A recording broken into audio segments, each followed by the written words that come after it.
Hello everyone, my name is Ronan McCurtain. I am the VP for Northern Europe at Acronis and I'm delighted to be your host today.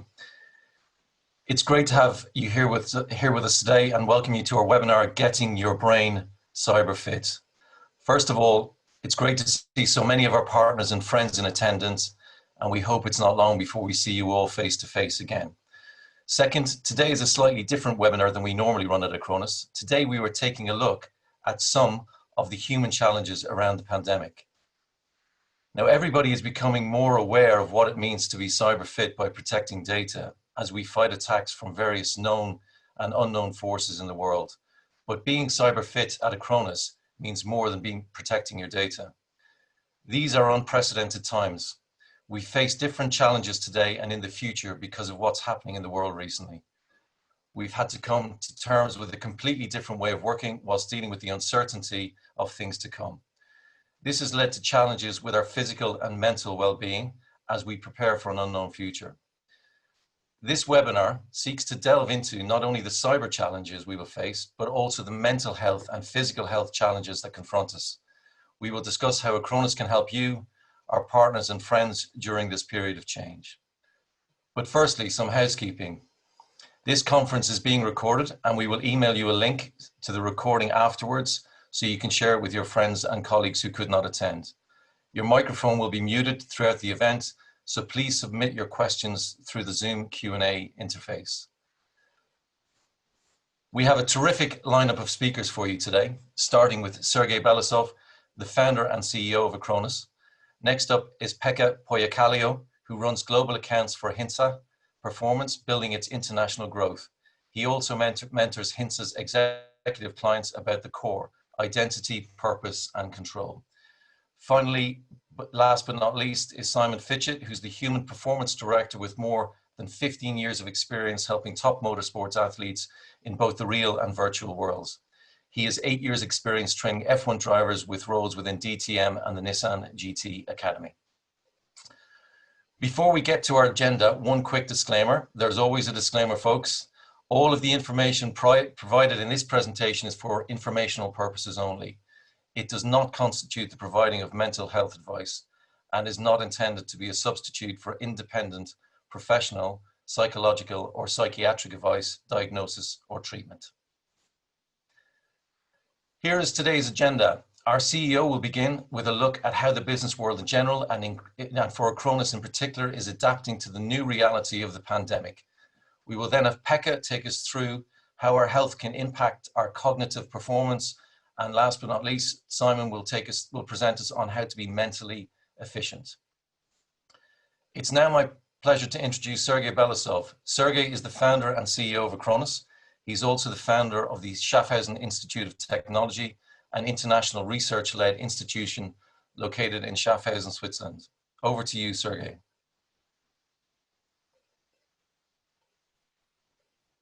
Thank you. Without further ado, I will start my presentation. I'll try to be quick. This is how we position Acronis. Acronis is a leader in cyber protection, artificial intelligence-powered cyber protection, cyber cloud, and cyber platform. We have a corporate headquarters in Schaffhausen, Switzerland, which is famous for rainfalls and IWC watches. And our international headquarters, where I am right now, is in Singapore, right in the middle of the city.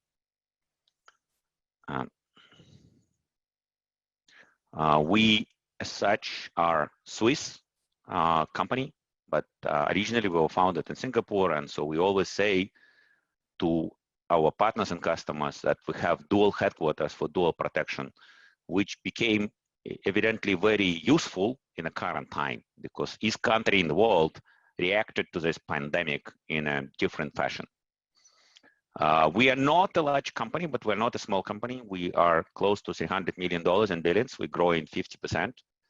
And despite any pandemic, we are accelerating in the cloud with close to 100% growth.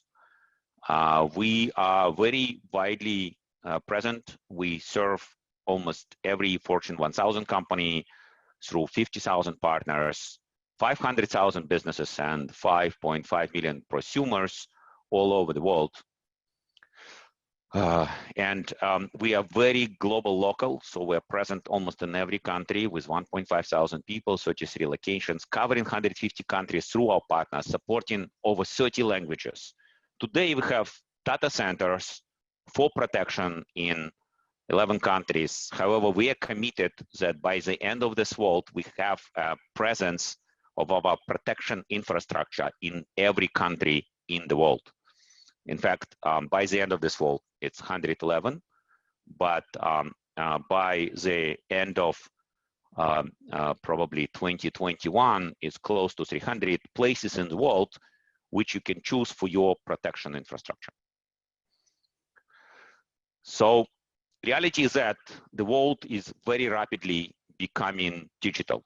Every business process, every personal process in the world is becoming digital, and everything is becoming data application or system. And digital workloads are very easy to copy and very easy to break. And so they're very fragile, and so they need protection. And protection, as we grow, meets these challenges. The first challenge is complexity. There is very rapid growth of systems to protect and number of locations as well. So today, we have around 50 billion smart devices, out of which probably 5 billion are mission critical, and they're mostly located in 10,000 large data centers. In the future, we have in the 10 years, 500 billion devices, which will be located on the edge and endpoint at close to 1 billion locations. The second challenge of protection is cost. First of all, there is many more workloads and systems in the world, from 50 billion to 500 billion, from 5 billion mission critical to probably almost every one of 500 billion mission critical in 10 years. The same thing happens with data. Today we have 50 zettabytes of data. It will be 500 zettabytes to 500,000 exabytes, 500 million petabytes of data by 2030. Just one connected car can generate 4 terabytes of data per day, which is over 1 petabyte of data per year. And same relates to other autonomous machines. Then, of course, security is a major challenge. The crime is industrialized and organized. The criminals use advanced technology. We need to worry about not accidental hackers who produce some hacks, but actually organized crime. So that's how we want to picture it from organized crime organization. You have cyber organized crime organizations, which are designing over 300,000 different new exploits and viruses per day. And then in addition to that, there is a major privacy issues because digital can be copied so easily. You can be monitored by every large platform vendor, and the large platform vendors can do all kinds of things to manipulate your data and to manipulate your decisions. And not only it's complex, costly, insecure, and not private with your devices, and as such difficult to protect, but also today, digital world is really fifth basic human need. You cannot really survive without digital world, which we've learned very much so with this pandemic. If IT is down, we cannot function. We cannot have this conference. We cannot have a reasonable economy during COVID. And you know, the flip side of it, we would have had much worse of a pandemic. Now, we believe that solution for that is integrated and autonomous complete cyber protection. And this is Acronis' mission to protect all data, applications, and systems. We call it Acronis Cyber SAPAS, integrated in one package, in one agent, in one user interface, in one policy, in one product, in one technology, safety in such way that no workload is lost. You can always recover it. Accessibility, monitoring and making sure that your workload is always accessible. Privacy, making sure that you can control who has access to your workload, application data and system. Authenticity, proving that the copy and exact replica of your workload is what you actually use. And of course, security, protection against bad actors.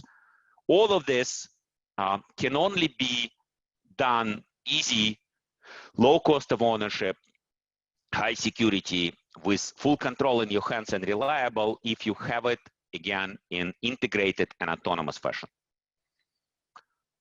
It is actually very similar and perhaps even more clear today that there is a lot of similarities between biological and computer viruses. And effectively, service providers and IT technicians are our cyber doctors. What we've learned with this pandemic is that unless you do all of these 5 activities, prevention, detection, response, recovery, and forensics at the same time, you cannot fight biological hazards. So you can do vaccinations, good hygiene, you have to do social distancing, you have to test very, very quickly, something we've learned with COVID-19. You have to have a proper healthcare system and various drugs and immune system responses. You have to be able to recover, and you have to have enough capacity to recover, both in your body and in your healthcare system and in your economy. And you have to be able to do forensic, figuring out where the virus is spreading from. It is very, very safe for cyber threats, for digital threats. And so, again, you have to do all these things listed in the bottom: vulnerability assessment, patch management, smart protection plans, in terms of prevention, AI-based threat detection, behavior analysis, white blacklisting, URL filter in terms of detection, response when you found some bad malware, recovery when you were not able to stop it and it damaged your machine, or if your machine was damaged by natural disaster. With this current pandemic, we figured out that it could also be not just a natural disaster, but also biological disaster, which can actually threaten your IT function. And then you need to do forensic, figuring out what actually happened, why your machine is broken, who have looked at your data, why your document is not original, or who actually penetrated your IT infrastructure, in order to be able to prevent it, detect, and respond better next time. And with that is what we offer with Acronis is really a single thing: autonomous, integrated, and modular cyber protection for our customers, ensuring safety, accessibility, privacy, authenticity, and security. We do not do it by ourselves. We work through partners. Everything we offer to our customers is done through Acronis Cyber Cloud, which is a set of automation and management software for service providers. Today is over 7,000 service providers globally, and we target to have 30,000, and we definitely constantly look for new service providers across all of our geographies. With all of that, we are very, very confident that we need help of third-party developers. And starting last year, we have opened up Acronis Cyber Cloud and Acronis Cyber Protect for extension, customization, and integration by third-party developers. And our goal is to certify developers who can create new solutions on top of Acronis Cyber Cloud and Cyber Protection where we have missing functionality. And on the back end, we support with Acronis Cyber Infrastructure, which is a protection platform, a first in the world cyber protection platform. Just like a lymphatic system of a human body, we believe it is very important for your protection platform to be next to you, to be in your country, and we're committed to be in almost every country by the end of the year, and in every country within several years, and in many cases in your region, in your industry, in your island, And so because of that, we are also going to extend the cyber control, Acronis cyber data centers to our partners. All of that is augmented by Acronis cyber services, closing every gap in our offering in terms of mindshare, expertise, reach, breadth. Today, we offer services directly to customers and partners. In the future, our target is to make it possible for our partners to offer cyber services to make, again, our cyber protection and cyber cloud more complete. With that, I wanted to talk a little bit about this new product, which we just launched after almost 5 years of continuous innovation, Acronis Cyber Protect. So first of all, Acronis Cyber Protect is, of course, beside being an integrated cyber protection, safety, accessibility, privacy, authenticity, and security, is a better backup for managed service providers to offer to our customers. It does not just have reactive protection like normal backup with integrated disaster recovery, instant recovery, and so on and so forth, but also includes proactive protection and active protection, unique features which are not available before that, even in Acronis products, and includes number of tools which are designed to boost productivity of managed service providers, which is our main user, main customer, main channel, main partner. Second of all, we believe it's extremely important for our managed service providers to be able to have an integrated offering. Only integration makes them productive, and as such, being able to serve customers well and stay profitable, use the profit to grow their business. And so with that, we believe we have the best integration for security. We have the best integration for RMM, and we include some elements of remote monitoring and management inside our product. And we are also very specifically designed to be integrated with PSA. With Acronis Cyber Platform, managed service provider can actually do it by themselves. We also have a very aggressive plan on being integrated with every major remote management and monitoring vendor and professional service automation vendor in the world, such as ConnectWise, Autotask, ASEA. Those integrations are available already, and many more will happen in the next months.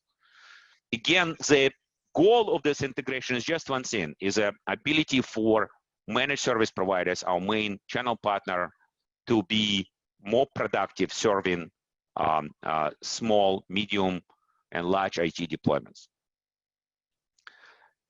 In addition to backup, and which is now designed better for integration, we thought it's extremely critical to integrate data protection with security because effectively you cannot protect even endpoints for a long enough time without such integration. And most certainly you cannot do it effectively. Our security features are leading edge. We believe we provide the best false positive and false negative ratios available on the market today. We have absolutely best in the world ransomware prevention. And before the end of the year, we have many enterprise features integrated for managed service providers to offer to small, medium, and large IT deployments of different edge and endpoint, and in some cases, large data centers. Again, our goal is to take some absolutely new categories like endpoint detection and response, EDR, or data loss prevention, or zero trust assessment and management, and integrate it inside the product in such a way that you can easily offer it to our customers. In addition to that, we believe that in Acronis Cyber Protect, we built some most innovative features for MSPs. And these features include such unique things like protection for collaboration applications. So we have the best in the industry protection for collaboration applications. Collaboration applications, by definition, security threat, because when you are collaborating with other people, you are communicating with other people, and so that is something which is a potential hole, even in case the other people are known to be good people, which you cannot be 100% sure. We also include unique features such as, for example, artificial intelligence prediction of a system failure and specifically hard disk failure. For our MSP partners, it's much better to not actually recover from a disk failure, but to predict the failure of a disk or of a system and to replace disk in advance at a convenient time. And there are other things such as integrated secure file sync and share. We also have absolutely unique security features not available from any other solution. And we have number of unique features which are related to efficiency of how you do security. For example, whitelisting applications in backups or doing deep antivirus scans and backups, which again are not available from anybody else. Our goal is still the same. Our goal is to improve productivity of our main partners, users, and friends, managed service providers who serve end customers. With that, I wanted to stop for a second on one important part of our offering, which we also launched last year, Acronis Cyber Services and Acronis Cyber Fit Academy. There is this three category of services, Acronis Cyber Protection Services, where we provide protection assessment, security trainings, incident response, and security operations to customers in some cases, and in all cases to partners. We also have 3 cyber protection operating centers, which are located in United States, in Switzerland, and in Singapore. We provide support for our partner cyber protection operating centers. I do want to point out that this is a unique feature of Acronis, that we are worried about cyber protection and not just cyber security aspect. In reality, in the future, it doesn't matter why your IT infrastructure is not working, whether it's broken, whether it's abused by somebody trying to invade your privacy, or whether it's abused by a bad guy. You have to protect your infrastructure. We also offer professional services to our partners and to large companies for custom implementation and development. This year, and especially during this COVID-19 time, we have increased our investment in training and certification and consulting by the factor of 5. So we have now large, modern, and dedicated team for product certification. In fact, we trained and certified equal number of people in first quarter of 2020 to the whole 2019, and we believe we will still need to grow this number by the factor of 5 or 10 to get to the right number of trained and certified professionals amongst our MSPs. One other thing I wanted to talk about, this is something which we really haven't yet even publicly announced. We believe that working with our partners is beyond just selling them software. And so one thing which we are pre-announcing is something unique, which we call Acronis Cyber Union, where we collaborate with partners around all aspects of their business and even personal life, including such initiatives like Acronis Cyber Foundation, and so on and so forth. And in light of Acronis Cyber Union, I wanted to talk to you about what we have done during the COVID-19 and what we suggest to do after the event. Reality is that we are all in the same boat with our partners. We need to stay productive. Our employees all around the world need to stay productive, but that would be absolutely useless if we cannot keep our partners productive, and that would not make sense if we cannot keep our customers safe and productive as well. So we believe that these are the things which are important after lockdown. It's important to emphasize office hygiene and to make it both from perception standpoint and practical standpoint at a higher level. I think it's a great idea anyways. It doesn't matter whether you're sick with something very dangerous like infectious tuberculosis, or reasonably dangerous like COVID-19, or something conventional like flu or cold. It's unpleasant, unproductive, and not smart to be sick, and having offices as a very, very nice and clean locations is good idea. I think it's important, at least that's what we do for our employees, to worry about commute and food.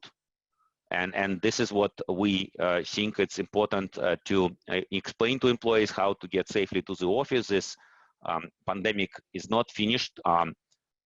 It's important to stick only to essential business travel and events. That's what we implement for our employees, a minimal number of events and minimal amount of travel.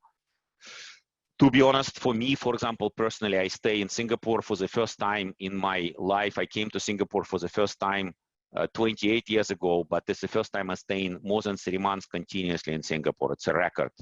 So I actually, more than 3 months, it's 3 months and 1 week in one place. I will probably travel for the first time only next week. It is, of course, important to remember that while you have to keep social distancing in the office, you also have to establish a different level of ability to work through places like, through things like Zoom, through the office. And it's another opportunity to set up even better home offices. And what we also feel is extremely important is to figure out how to set up efficient productivity. Then, of course, it's important not to lose your guard.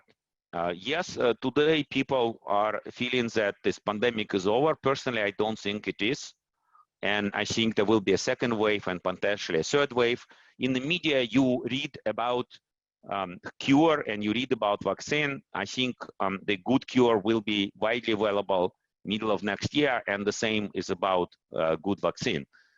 And so, in my opinion, that's what I tell to my employees. It's important to make money because this is primarily an economic problem, not a biological problem. And so that's what we encourage to do for our partners. And we also believe it's extremely important to enable our customers to stay productive. And the main productivity tool today is IT. It's important to keep much better hygiene right now, especially right now, because as people go out, there is many more people who think, okay, now I don't need to wear a mask and forget about the sanitizer, which I was using every 3 minutes in the beginning. And okay, never mind, I can stand in line. That's exactly when you get sick. It's important to make sure that you have good health today with a working immune system and with a working rest parts of your body. It is quite clear that this particular disease was hurting unhealthy people much more. In my opinion, you should also be prepared for the second wave. We already see second wave happening in a number of regions in the world. And so I think another thing to stay protected, you have to constantly monitor and exploit personally new ways to prevent, detect, respond, and recover from COVID-19 and figure out how you were possibly getting sick. So for example, we established this www.cyberfit.health portal. This is 2 Nobel Prize winners, which are accidentally UK citizens, which are suggesting inhalation of green tea as a way to kill the virus when it just entered your system. But whatever you can do, you have to remember that this is a new disease, and with this new disease, only you can help yourself. And so finally, with that, I want to again announce another thing which we've spoke about a little bit in our previous presentations, but it's an important initiative for us. Acronis CyberFit Everything. And a general formula of Acronis is to do well in terms of business, to do good in terms of doing good things, and to have fun. And so for that, we are doing this 5 things. So first of all, we're gonna announce a very soon simplified pricing model, optimized to increase margins and optimized to increase attach rate. For example, we will announce much lower priced edition for workstation and server basic protection. We also created an automatic tool, which is part of Acronis Cyber Protect. It will be available as a standalone tool to be able to check the cyber fit level of your workload. You will just be able to run it on your computer. You already can run it if you use Cyber Protect and see if you are in a green zone or yellow zone and or red zone. And again, important point here is that it's not just about security, but it's about all of the 5 vectors of SAPAS: security, accessibility, privacy, authenticity, and safety. And again, it's important that it doesn't really matter what happened to your computer. It needs to work. Then we are announcing the initiative where we're going to evaluate the quality of our collaboration with service providers, where each MSP will be able to learn his cyber fit score. And we are committed to grow the cyber fit score for each MSP. The same for our cloud distributors. Again, this is not just the performance on the side of the distributor, it's also performance on our side. And we're committed to bring the cyber fit score for every workload, every MSP, and every distributor higher. And finally, I just want to say that we are continuing to announce new cyber fit sports partnerships, despite the fact that sport industry is one of the most hurt industries by the pandemic. We want to support our sport teams. We just recently announced another partnership with Ajax, and we are actually working on different fitness and sport initiatives for our employees, and we hope to extend it to our partners and customers. And with that, I want to pass the presentation to the next speaker, who will talk to you about importance of fitness. Thank you for that, Sergei. Really appreciate that. Thanks for that, Sergei. Yes, attendees, here's a quick look at the rest of today's agenda. Please keep your questions coming in the Zoom Q&A interface. It is indeed important now more than ever to take care of each other. And in order to take care of each other, we need to take care of ourselves first. We're all going to learn during this event how to stay productive and efficient and adapt to the post-COVID life with maximum outcome for our benefit. So let's all become cyber fit together. It's now my great pleasure to introduce Pekka Pohjakallio at Hintsa Performance, one of the world's leading coaching firms for athletes, corporate executives, and individuals. His roles are in business development and mentoring of Hintsa's executive clients. The design agency he founded, 925 Design, is now part of Hintsa. He authored workbook, Finding Practical Solutions for Higher Productivity and Higher Energy, and also held executive roles in his 19-year tenure at Nokia. Over to you, Pekka. Hey, thank you, Ronan, and it's really a pleasure to be in the CyberFit event today, and I'm excited to kind of link to kind of what we can do to ourselves, how we can protect ourselves in the kind of pretty crazy times we're living at. So what Hintsa Performance essentially is, Hintsa Performance is a coaching company. It's founded 25 years ago by a doctor named Hintsa. That's the strange name. And we started with Formula One drivers, namely a young guy called Mika Häkkinen, with whom we worked for decades to help him to win 2 world championships. Right now, we are working with more than 15 drivers, 3 teams, and then also as a new thing, bringing the learnings from a Formula One very kind of a narrow margin business for us to knowledge workers. And if we move forward, then what I would like to kind of discuss today is first of all, what we believe that the fundamentals of better well-being and performance are. Taking an insight, Ronan, can you move the next slide, please? What is our insight from Formula One? How can we move from Formula to business life? And then very practical tips to improve our cognitive performance. And next slide, please. And if you think about what do we mean by cognitive performance? Well, it's not rocket science. We don't have to understand the formula on the whiteboard that you have there. It's essentially about being the best we can be at knowledge work. And we will dive a little bit deeper to knowledge work, discussing about what are the prerequisites, what are the functionalities, what are the characteristics that you need to be successful there. And we are always looking for a simple solution. People looking for a pill that could fix their problems. Well, the truth is that the solution is simple, yet we don't seem to know that how to do the right thing. We know what to do, but for some reason we don't do it if we move forward. So what we believe and what we have created as a model for our Formula One drivers is a kind of what we call a circle of better life. It's basically consisted of 7 parts. It's basically saying that to be living a good life, you need to do daily actions when it comes to your health. You have to be physically active. Be careful, I didn't say do sports. You have to be physically active. You have to pay attention to your nutrition.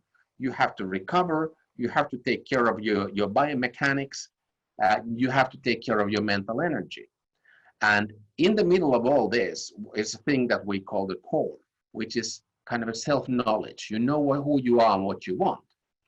And moving forward, World Economic Forum said back in 2016 that if we want to fight the robots, if we first of all want to do that, but if we want to be competitive as human beings in the business where robots are claimed to be taking our roles, what are the skills and characteristics that we humans have to take care of? First one was complex problem solving, something that we can't yet feed in to a computer. Second was collaboration, working with other people. And the third one is creativity. And moving forward, these three things are essentially a result of a rested and focused brain.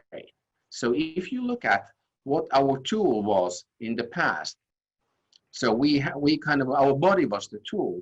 Now our brain is the tool that we need to take care of and protect. If you look at our clients, Formula One drivers, even if you don't think it, your life is pretty close to Formula One driver.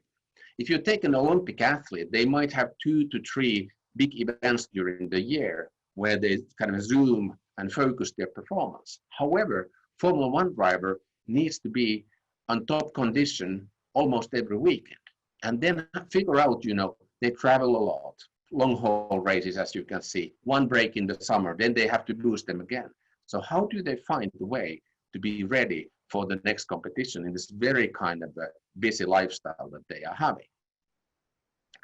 And one tool that the athletes are using is called periodization. It basically means that athletes can't train 100% all the time. That would exhaust them. But they periodize their lives so that they would be having a period of conditioning, period of competition, and something in between.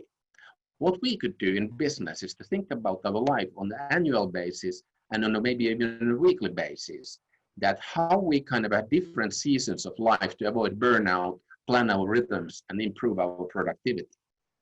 And these 4 modes basically in our lives could be normal time, basically your average day, maybe 80% of your time, where you try to retain a healthy and balanced lifestyle. Then you have absolutely the mission time, when you really have to squeeze. If you are a financial professional, it might be the quarter closing. If you are a consultant, it might be a kind of ending of an important project.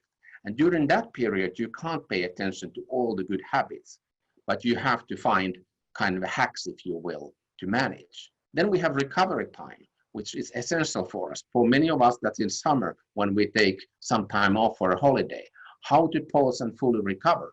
And then finally, renewal time, time to reflect on the past, check to the future, and learn new skills. And the question is that, what are your normal mode habits so that you're healthy?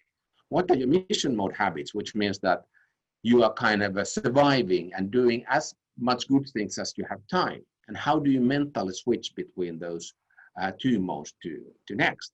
And if we take kind of my 3 favorite areas here, first one is sleep. First of all, I love sleeping, and it's also kind of really beneficial for us. And there's 3 things we should pay attention to. First one is, excuse me, is the value of deep sleep, because during the deep sleep, our body recovers, our cells are healing, and a growth hormone is injected to our body. And you can easily ruin your deep sleep drinking coffee too late. I mean, the recommendation is that quit drinking coffee at noon I'm using 2 o'clock as my personal guide. Don't drink alcohol too late. Even 1 glass of wine can ruin your deep sleep. Ronan asked me when we were practicing that, what's the recommendation then? And I said, well, if you need to drink, do that around noon, so after this webinar. So this wasn't, as said, a medical guidance, but it's just from sleep point of view, is a thing. Don't train too late. Don't look at your displays too late in the evening. Second thing is that we have this rapid eye movement, so-called REM sleep, which is the place where our brain is defragmented and learning and creativity happens. And that happens, or that is kind of more dense in the end of their sleep. So even a grown-up is recommended to sleep from 7 to 8 hours a night. And if you sleep only 6, you're at the risk of losing up to 40% of your REM sleep, meaning sacrificing your creativity, which was the important thing for knowledge workers. There are some interesting studies about this. One study is saying that the optimal amount of sleep for reasoning ability, verbal ability, and overall ability is around 7.25 hours. They are also saying that 1.18 hours more than usual is associated with the best cognitive performance. This can save more than 2 weeks of lost productivity per year if we sleep properly. And finally, people who don't sleep well are kind of counted or researched to consume more than 350 calories during a day, meaning that that will lead to your weight management problems. Then we go to a very interesting group research where people were observed when they was one group was sleeping not sleeping at all for 3 nights. One group was 4 hours for 2 weeks, one 6 hours for 2 weeks, and final one 8 hours for 2 weeks. And what were the results? The first result was that sleep debt is accumulating. It basically means, we can move forward, that in 2 weeks, 25% of the 6-hour group were falling asleep at random times. That sounds really strange, but 6 hours, it wasn't enough. Second thing that we found out was that sleeping 6 hours per night for 2 weeks led to similar performance levels than staying awake for 2 days. And you know what happens if you miss a night, especially if you're my age, you are kind of in brain fog for following week. But then you might say that, well, Pekka, I don't need 8 hours. I manage with 6 hours. And actually, first of all, only 1% of us can manage with 6 hours or less. And the second thing is that we don't realize our own performance decline. We are used to the kind of a brain fog. But our peers, our clients, our work realizes that Pekka is not operating at his best. And the best idea is to sleep. I discussed today with the doctor who is in charge of our Formula One drivers. And he said that if he has to prioritize good nutrition, exercise, and good sleep, it's crystal clear that sleep is number one. It's not worth taking a very hard exercise regime if you don't sleep, because then you just waste the effort.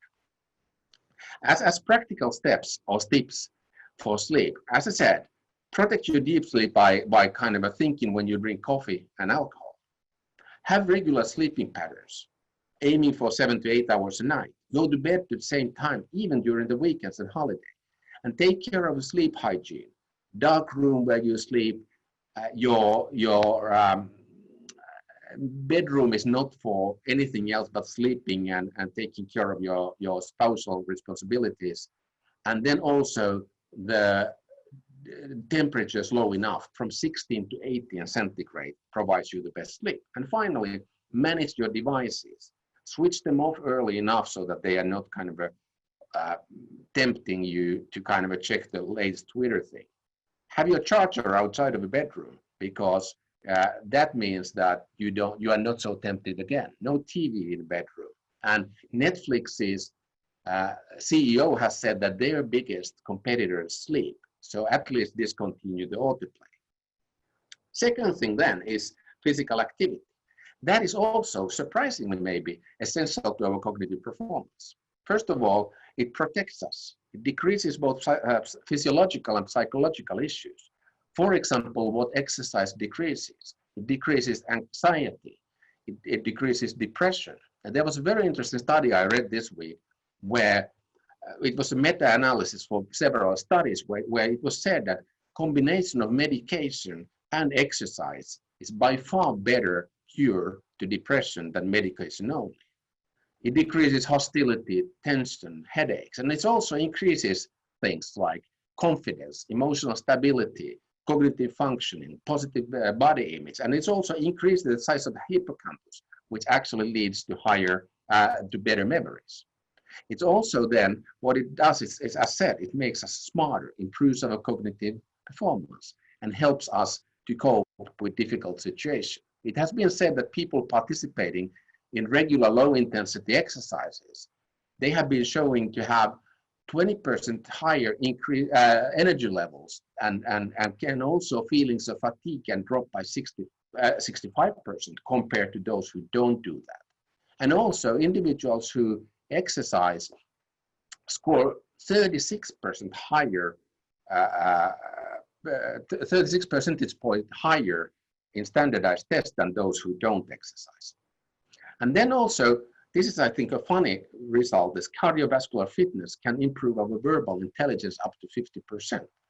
For example, walking increases the blood flow to the brain, delivering things like nutrients and oxygen to our brain. So next time you have a break, you might think about putting on a pair of sneakers and getting some fresh air outside. That makes you smarter. And if you think that, Pekka, I like it, but I don't have time, even a little bit is important.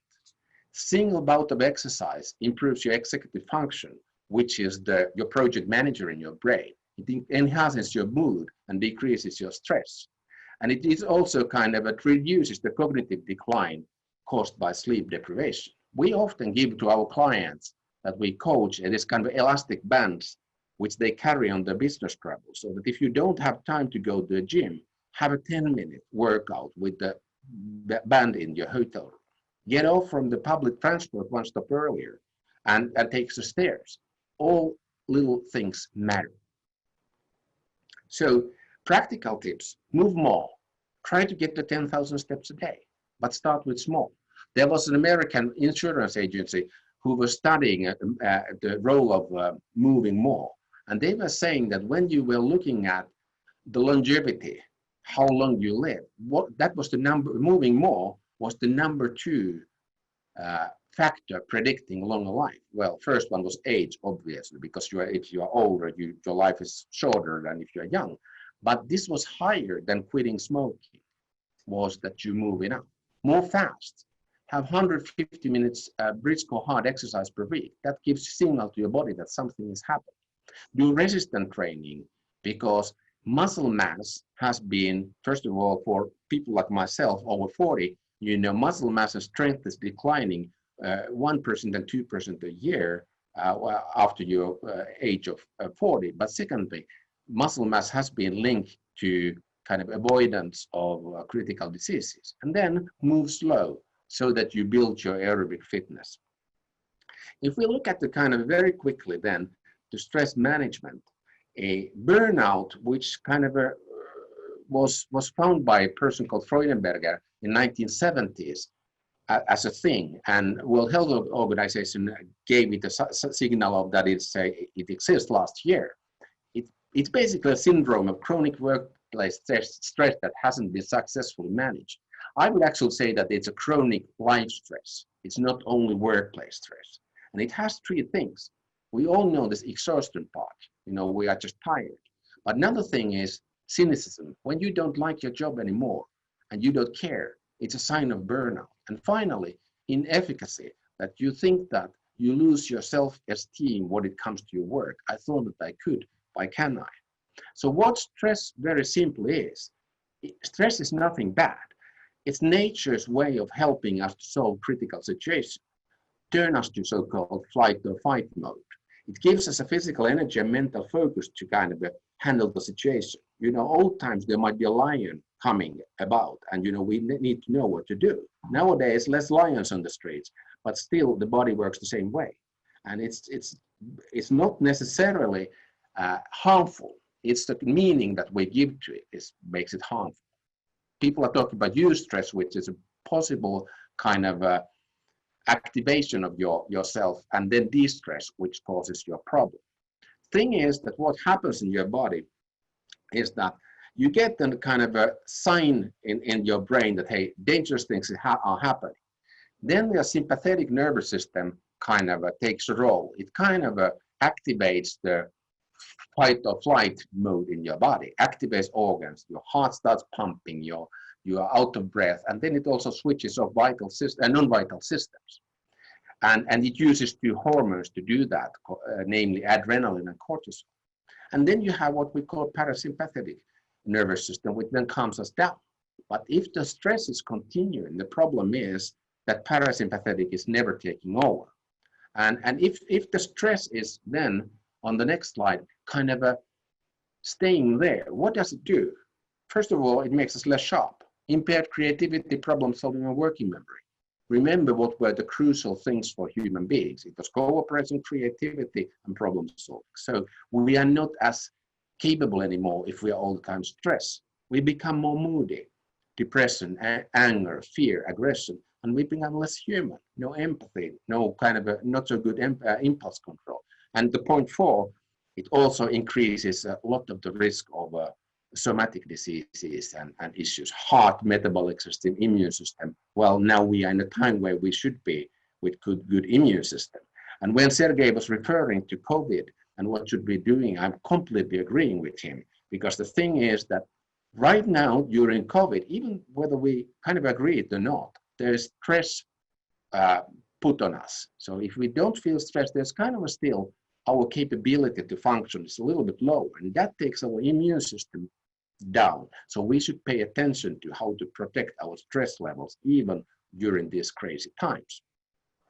And then as my final point is about nutrition. So 3 points here. Hydration, first of all. Even 2% reduction of your hydration level is affecting your attention and memory. So how do you know that when the levels are too low? First of all, if you're thirsty, you have gone a little bit too far already. Secondly, and this is about our kind of glamorous work of our Formula 1 coaches, checking the color of your urine will tell you whether you're hydrated or not. The darker the urine, the less hydrated you are, so you can pay attention. Another one is taking care of our blood sugar levels, meaning that if blood sugar levels are stable throughout the day, and that comes through eating good meals, not eating candy or kind of a very fast carbohydrates. But if you have solid levels, our kind of energies and sugar stays the same, we operate much better. And finally, adequate nutrition can raise our productivity up to 20%. One thing, for example, is that it has been studied that the more fruits and veggies people consume, the happier, the more engaged and more creative they tend to be. Because fruits and veggies contain nutrients that foster the production of dopamine, which is, again, having a key role in the experience of curiosity, motivation, and engagement. And also, they have antioxidants, which are helping us with bodily inflammation. So you should have 7 to 8 portions of fruit and veggies a day. Next one, please. So we need to, however, pay attention to that. World is full of different diets. And the truth is that there is no black and white solution in nutrition. We are unique, so we need to listen to our body. What's the best way to take care of nutrition? The important things are, however, that you pay attention to food quality and your eating behaviors. And next slide, please. So the number one advice is that eat whole foods. Whole foods are something that grow, swim, and graze. They don't have ingredients. They are ingredients themselves. So things that the food itself has nutrients in it. And if you have this fancy diets, I was discussing with our doctor another day, and he was saying that, well, the diets per se are not so important, but the fact is that if you are in a special diet, you often pay attention to the quality of the food. Hence, the diet becomes actually very useful to you. But, not being too dogmatic about, what is the right thing. There is no right thing, because you are a unique person in this world. And just as a kind of a little bit funny tip, if you want to boost your energy levels and you have a tough day, take a cappuccino. Cappuccino is basically having a coffee before a nap. during the day. 20-minute nap is kind of a right amount of sleeping during daytime to make you refreshed and more cognitively active. But this coffee before the nap is actually reducing the drowsiness that you easily get after napping. So try Nappuccino one day when you have a really tough project. And finally, the practical tips of nutrition. As said, find your own rhythm. What's your way? Is it 5 meals a day for you? Is it 3 meals a day for you? Or is intermittent fasting your things? But don't believe the diets. You have to find your own thing.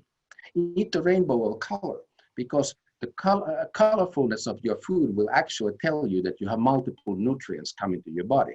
If you have only one color, there's less nutrients. So recommendations, 8 portions of veggies a day, and plate model helps to do that. Plate model means that half of your plate should be veggies, 5% should be good quality carbohydrates, 20% good quality proteins, and 5% of good quality fats. And that is kind of an easy enough guideline for us mere mortals. And then finally, manage your blood sugar levels. Regular meals and snacks, avoid fast carbs. For me, surprisingly, this whole COVID has been a blessing. I have lost 7 kilos of weight because doing exactly what this slide is saying. I have a sweet tooth, so my coach told me that you have 1 day a week where you can have candy. Candy includes beer in this case. So Saturdays are my feast days where I can do whatever I want. Otherwise, I have a rhythm, eat veggies, and have good quality snacks available.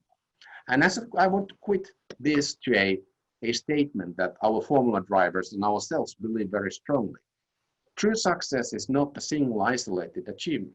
It's about doing small things consistently well every day, starting from small, getting great results. Hey, thank you for listening. It has been exciting to be with you. Back to Ronan. Thanks for that, Pekka. Really enjoyed that. Could have listened to that all day. Really interesting to hear how exercise can impact your cognitive performance in such a positive way as well. Everybody, here's the look at the rest of today's agenda. Please keep your questions coming via the Q&A interface. We've already received some useful tips and interesting insights on cognitive performance, and we shall apply these practices on the way of becoming cyber fit. So who else do you know that's cyber fit? Formula One drivers, esport drivers. There's been a lot of tension in the media recently around esports. Their training is carefully planned to achieve top performance. And we shall now hear a very interesting side from one of the field's top experts, our next speaker, Simon Fitchett. Simon is a leading performance coach to professional athletes. He's a certified fitness coach, sports therapist, nutritionist, and mental coach, equipping athletes with a complete range of physical and mental tools to improve their endurance, mental acuity, and competitiveness. His elite clients from Formula One racing include David Coulthard of Red Bull Racing and Mercedes DTM, Vitaly Petrov, Jerome D'Ambrosio, and Sergio Perez. He's also an expert cultivator of emerging professional FIA racers and e-gamers from GT Academy and the world's fastest gamer. Over to you, Simon. Thank you, Ronan, and good morning, everyone. Thank you for taking the time to join us. And Pekka, thank you very much for your very interesting presentation. Pekka touched on the importance of balance and everything, and he also touched on the physicalities of it, the nutrition, but also the mental side being vitally important. Basically, the mind is the most important tool that we have. But unfortunately, more often than not, we allow our minds to work in a negative way. By saying that, I mean, every day, regardless of how strong we believe we are mentally, we all have conflict in our minds. And we all have conflict between what I call truth and lies. And we tend to give the lies too much attention, the lies being negative thoughts like, I'm not good enough, I'm going to fail, I'm not going to be able to do this. And the problem in doing that is once we start thinking that, we start to believe it. And when we start believing that, it becomes very difficult to get rid of that belief. And really the importance of actually being able to turn that round is the challenge that we all face. And just imagine if we can turn that round so that our brains work for us in a positive way. And basically it takes exactly the same amount of energy to think about something positively as it does to think about something negatively. So the power is always in the action, and the first place to start is to start consciously thinking positively and getting yourself in that right mindset, no matter what you do, not just esports or Formula One, is for all of us in everything we do in our everyday life. Getting yourself in the right mental state, especially in sports, is the difference between winning and losing. And you may often look at or hear people analyzing an athlete or whatever, saying, well, they're completely in the zone there. I refer to that as the automatic state. And I call it automatic state because basically your conscious mind during that time that you're in the zone is basically asleep, and you're working more subconsciously. And when you're working subconsciously, everything becomes automatic. And common questions that we come up against all the time are, how do racers and esports drivers achieve their maximum performance? How do they achieve or get into that automatic state? And how do they fully focus using minimal effort? Well, what we use at the moment is what's called the mental economy gym. Next slide, please, Ronan. And the mental economy gym, the main goal of that is basically neural efficiency. And neural efficiency, for someone who has a good level of neural efficiency, they will have high levels of performance whilst using minimal energy.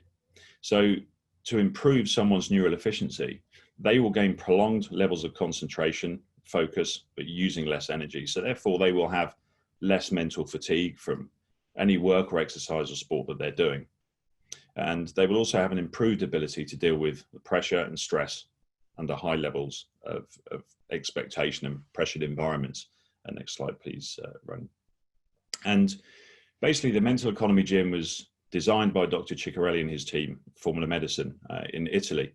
And over the past 12 years, they've worked very closely with a local university. They've carried out lots of different researches. And researches on the brain are not uncommon. Over 25,000 researches of the brain are carried out every year through functional magnetic resonance. And no one's actually looking into how to improve neural efficiency. So Formula Medicine, one of their researches, they got a group of doctors with an average age of 29, along with students, and a group of professional racing drivers, again, with an average age of 29. And they looked at their reactions, and basically a lot of people would think straight off that, oh, Formula One drivers have got lightning quick reactions, quicker than anyone else. Technically, this isn't true. Us as human beings have reactions, just like animals do.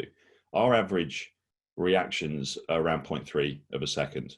So the research actually showed that both groups' reaction times were pretty much the same, but they were also linked up to heart rate and a brain scan as well. And we had something monitoring the frontal lobe, which is the part of the brain where the thinking happens.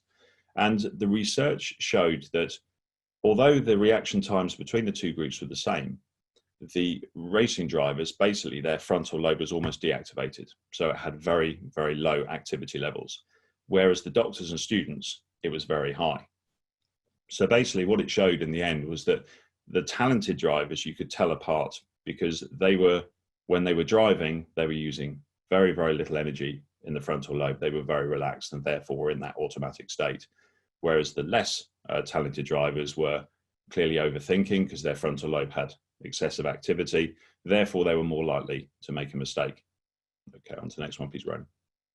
So if we look at this very simple diagram, we look at the one on the left.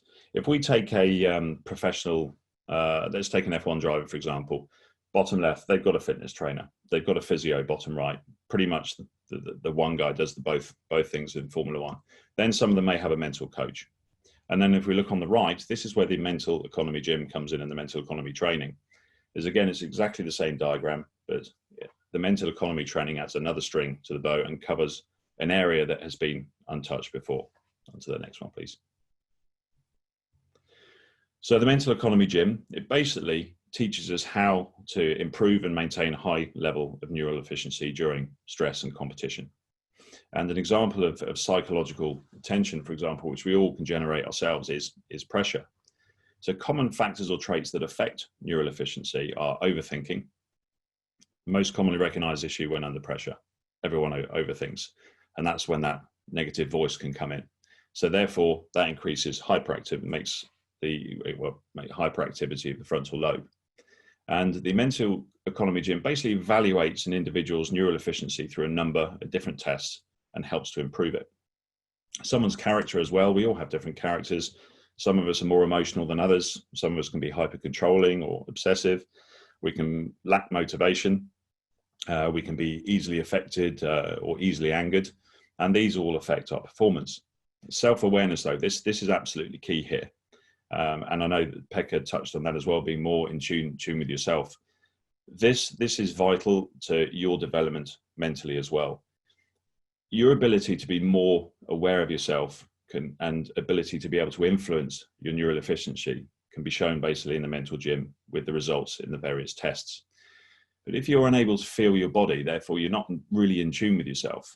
And if that's the case, then you're not really unable to influence or control your performance. On to the next one, please.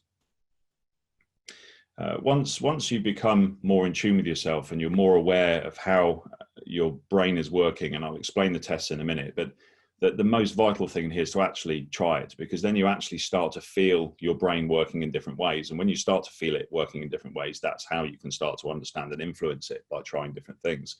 And you can do that through the tests.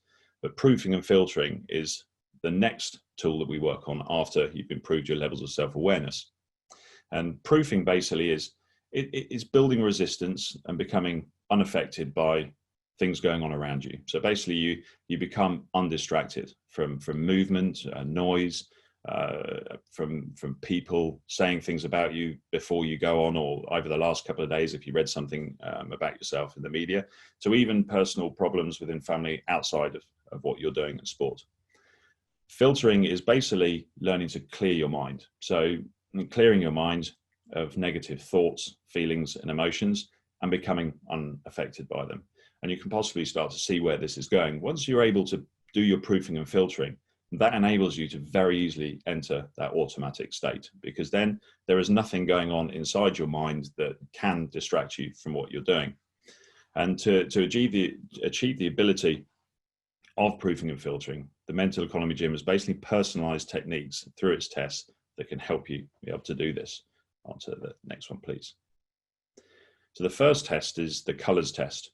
And looking at the picture there, you can see, obviously, there's two players going on here. You can have up to four people competing at the same time.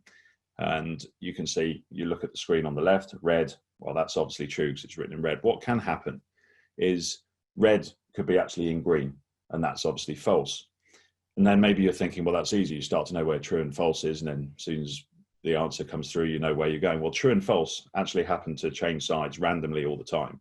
So you're really having to think and concentrate, and learning to do that and get them right whilst using minimal mental energy is the challenge of this test. And it's a filtering test. So it's so important to have a clear mind and be undistracted. When you've got four of you sitting next to each other and you can hear them clicking, that in itself can be distracting. So overcoming that is a really positive step in the right direction.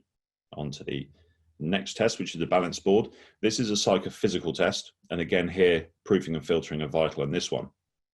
Looks easy. I can tell you that it's not. The capacity basically to maintain muscle relaxation here is really, really important. And it's difficult to explain it unless you're actually trying it, where here you really need to be controlling the most minute movements of your body to adjust your balance. And if you slightly make a movement that is too big, completely counterproductive, and then you're trying to get back to the center again. And you can see not so clearly on the screen there is a line that is going continuously like this, and every time you move to the left it goes one way and the other, and you're trying to keep it within that black line. So it's a very, very good proofing and filtering test, and really helps you to be in tune with yourself physically as well as mentally. And if you're too tense on this and your heart rate's too high, then you will not get a good result. The car race, this is brilliant. The screen on the right is the screen. You can see there's four people involved at the same time there. So therefore there'll be four cars on track, each a bit of a different color. You have to focus on that car, and your idea is to win the race. But what you're doing here is winning a race using your mind. So here you need to be focused on just one thing.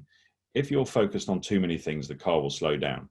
So once you're focused just on your car, you don't even have to look at the screen. Once you learn the technique, how to clear your mind, you can actually look away, close your eyes. As long as you clear your mind, you will get a good performance.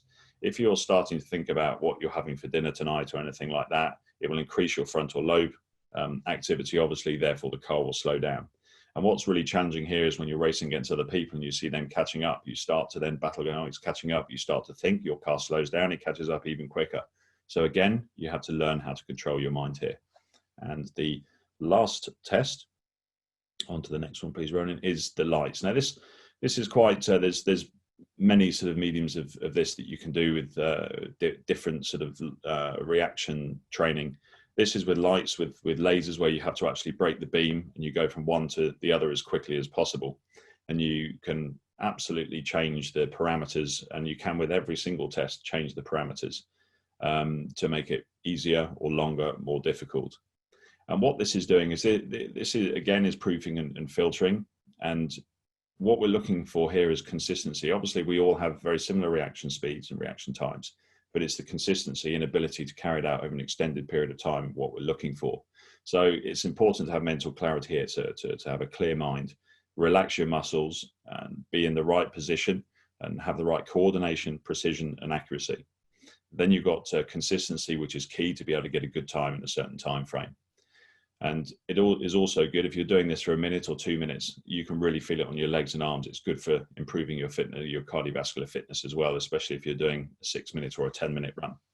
And the lights in this test, they basically incorporate everything within the mental gym.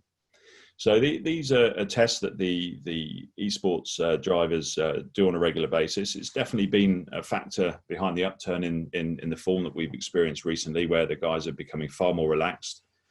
They're able to train long periods and many hours during the day, but not feel as mentally fatigued as they did before. And really not just in sport. It's vital we understand that these tests and the mental economy gym can be used for every one of us regardless of what sport or regardless of what business we're in. And I think if we look at the time that we've been through recently with the lockdown and hopefully coming out of it now, and as Sergei said, there might be a second spike. Let's please hope that there isn't.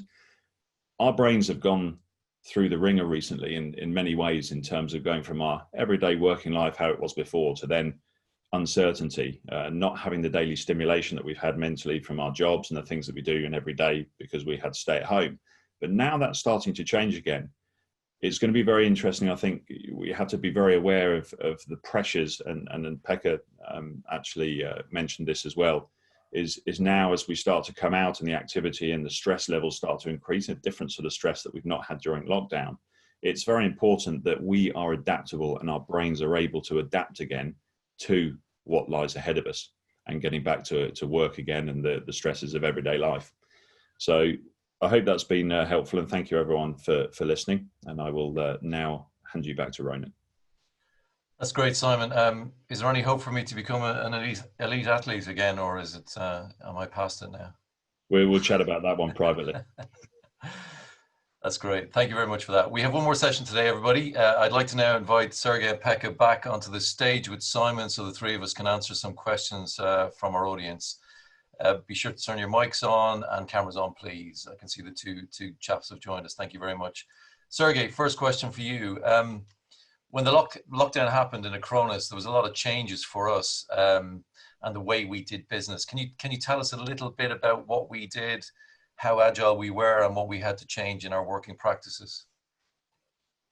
Well, it is difficult to tell a little bit because there was a lot of changes, but I think ultimately it came down to three things. So first of all, we created a management cadence under which we monitored it initially twice a day, and then we switched to once a day, twice a week, and now we do once I believe in 2 weeks, because there is not that much happening. And so we constantly were adjusting.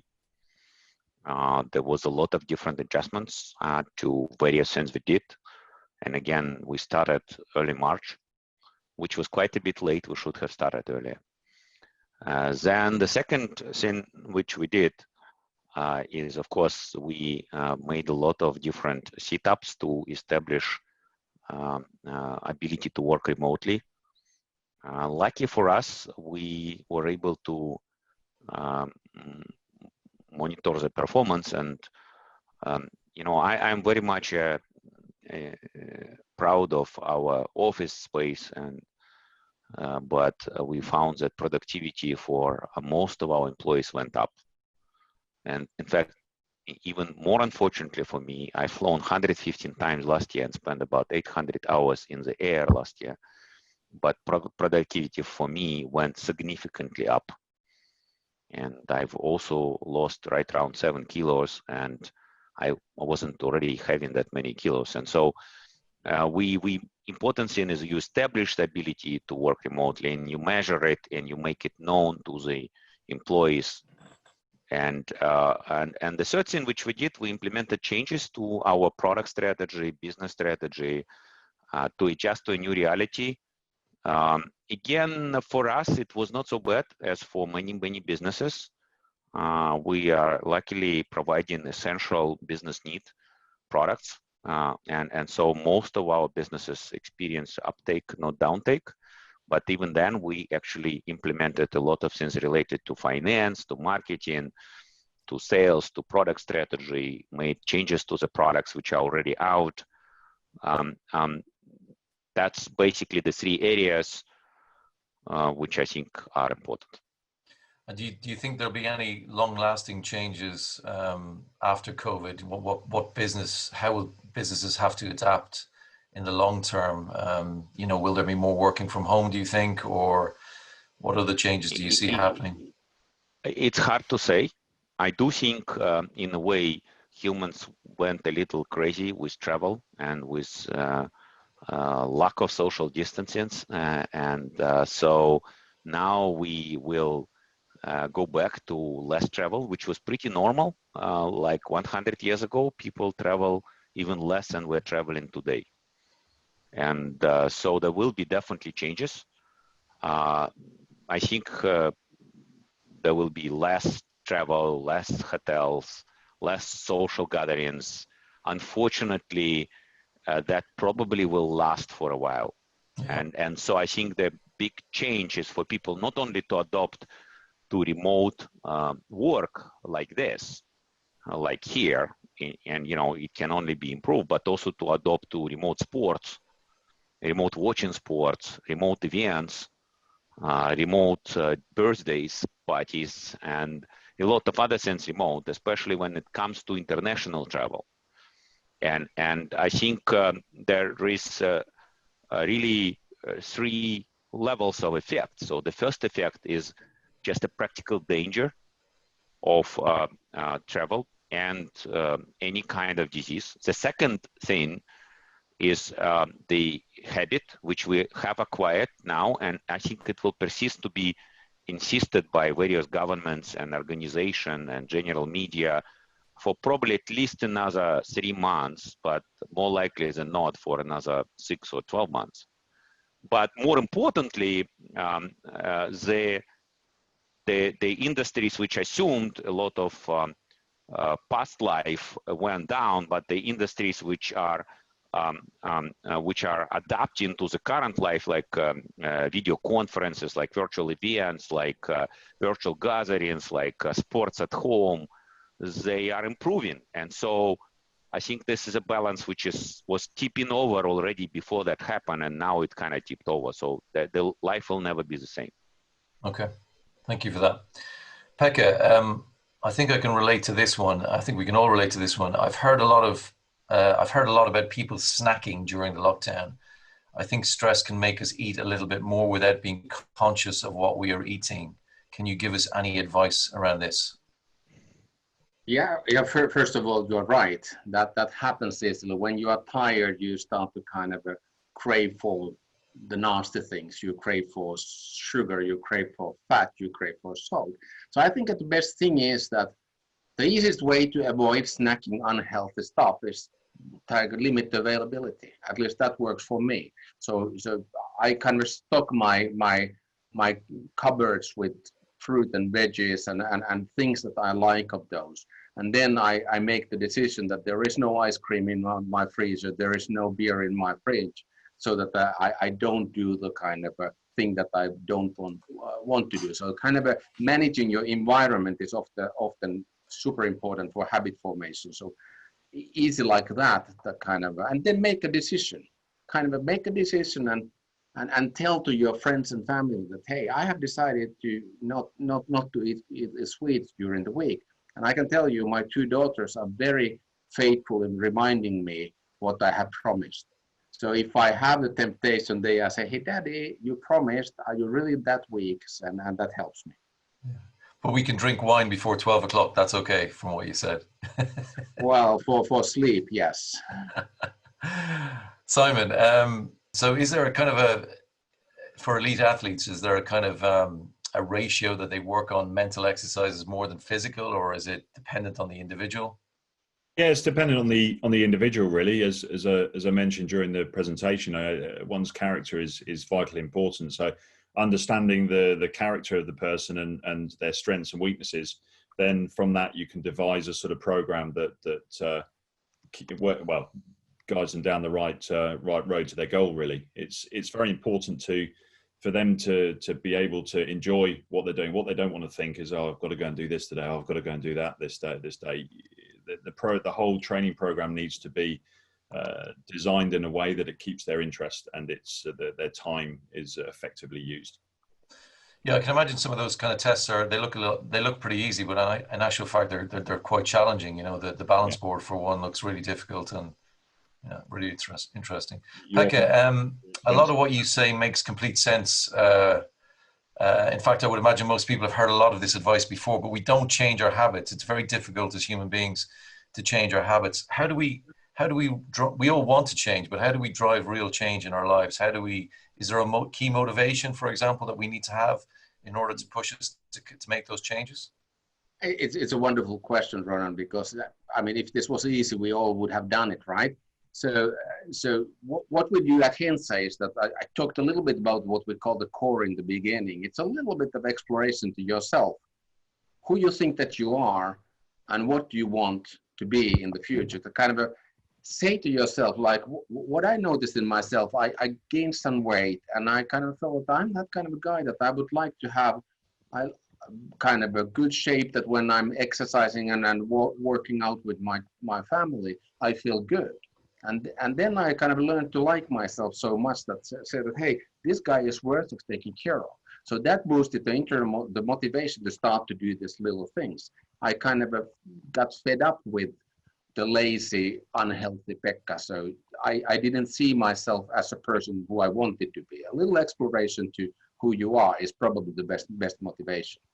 And is it good to do group activities around that? So, for example, I'm doing a bike ride in September. It's motivating me to lose weight for my friends and things like that. It's good to have those kind of goals as well, isn't it?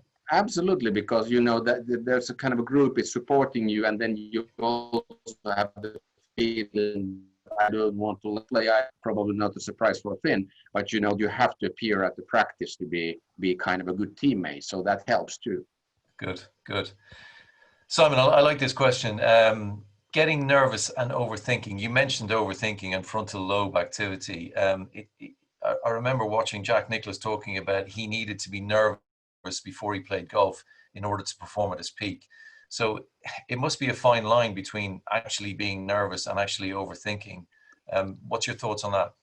Yeah, nerves are absolutely a very, very good thing. It's about channeling them in the right way. Obviously, adrenaline and everything. Before we start a competition or anything that is of importance, we'll all feel the effects of adrenaline. It's about working hard to sort of keep composure of that, but using it to keep you your alert levels elevated to the maximum. But as you rightly said, it's a very fine line, because if you go over that line, it can lead to, if we look at a professional racing driver, for example, it can lead to over driving. So there is a fine line, and again, it depends on the individual how you would coach and improve that. Brilliant, thank you. Last couple of questions, Pekka. I'm the HR manager for my company. I would love to offer more programs and help to employees to get more physically, mentally and cyber fit, but I have really limited budget and the pandemic hasn't helped our finances. Have you any advice for me? Well, I think that more and more, again, like Sergei said, that the world has become more digital. So also kind of your health training has become more digital. We, for example, drive company level programs where you might have a real coach behind of the mobile app, or then it's just chat-based coaching, so that you limit that, and then you go to the free internet resources. Internet is full of great exercises, and bring them together. So go mobile, go digital, and that will help you with the budgetary issues.